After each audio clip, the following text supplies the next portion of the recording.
Hello, this is Martin Dimitrov with the tech-savvy teachers from the Village School.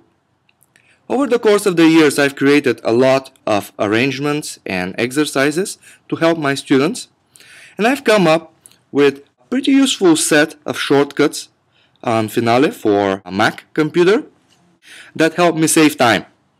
Today, I would like to share those with you, and as they say, I wish I knew those earlier.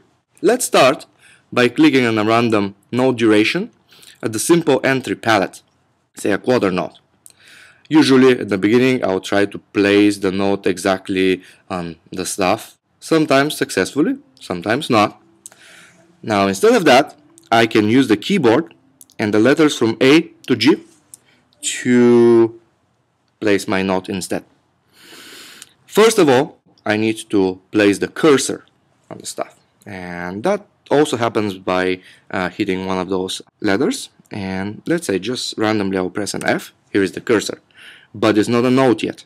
The next stroke is going to be a note, and the next one, and the next note. So I don't want an F, I want an A. So there it goes. Here is an A, and then I want my next note to be a C, and then I want my next note to be a D. There you go, and I want my next note to be a G. I don't want it up there. I want it to be an octave lower. To do that, I need to press Shift, Option, and the arrow down. Shift, Option, arrow down. Shift, Option, arrow up. There it is. I would like to place another G and tie those notes together, but before I press the G, I need to press a T for a tie. Here is the tie. See it? And now a G. There we go. Pretty useful shortcut, right? I don't want this G to be a quarter note anymore. I would like to use a 8th note instead. To change the note duration with the keyboard, you need to memorize function, option, and the numbers. For an 8th note, that's a 4. The ones that I most often use are 3 for 16 note, 4, 8 note, function option 5, a quarter note, function option 6, half note, function option 7, a whole note. So I want it to be 8 note. Function option 4. Thereon, I would like to have a C, but not just a C. I want it to be a C sharp. The plus makes it a sharp, the minus makes it a flat, the N makes it a natural again. If you want a double sharp or a double flat, I would hold the Shift and plus. Shift and minus is double flat, natural of course, with N. If I would like to make this a chord, simply using the numbers will add the interval above the note. So let's say I want to have CE, that's a third, so I'll press a 3. If I want to make this a chord and have A, the finale measures from the last note that you've put. So to put an A, that will be a 4. Next, I'm going to copy this first measure because I like it so much with Command C and put it right here with Command V. There it is. I would like it to be different though, and in order to create a different octave, 8 always brings it down 2 octaves, and 9 always brings it up 1 octave. So there's 9, 9, 8. 9, 9, 9, 8. For the longest time, I could not figure out how to do a slur over more than 2 notes. What I figured out is that you have to double click and hold with your index finger, click and hold, and then with the second finger you need to tap and drag to the note that you want the tie to appear. Same thing is valid for crescendos, decrescendos.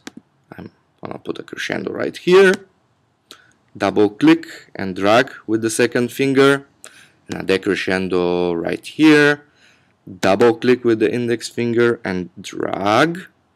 Trills do the same, Now, in terms of articulation, I need to select this right here. And if I want to put an articulation on more than one note, I need to again click with my index finger and select the notes like this, and brings me to the mass articulation window. Now I don't remember the shortcuts all the time, so I click select and I want carrots with dots. There we go. And again enter, and all of them have carrots with dots. Dynamics pretty much follow the same rules. Here's the expression. I just grab this and I create a triple forte right here. Now, in order to quickly change key signature and time signature, this is what I would do. Here is the time signature. I click on the time signature, the Mine Tool palette, and then I select a stuff, and with 2 fingers I click on the blue, and here they come. Then I select the 3/4. Yay! Same thing is with the key signature. I want it to be a G major. Oh, that's changed my notes. What do I do if I want to change the key signature, but I want to preserve the notes on their original places? Let's hit Command and Z, which cancels the action. I just need to click with the 2 fingers again and press Other. That brings me to the key signature window. If I want to keep the notes but change the key, I will select whole notes to the same stuff lines modally, and here's a G major, and there we go. Also, don't forget the most important part is that you can export this wonderful composition into Smart Music, which is the practicing software I'm using for my students. There we go. Click next and finish, and ask me where to put it. SMP is the Smart Music file, and there we go. I hope all this will help your further projects, and thank you for watching.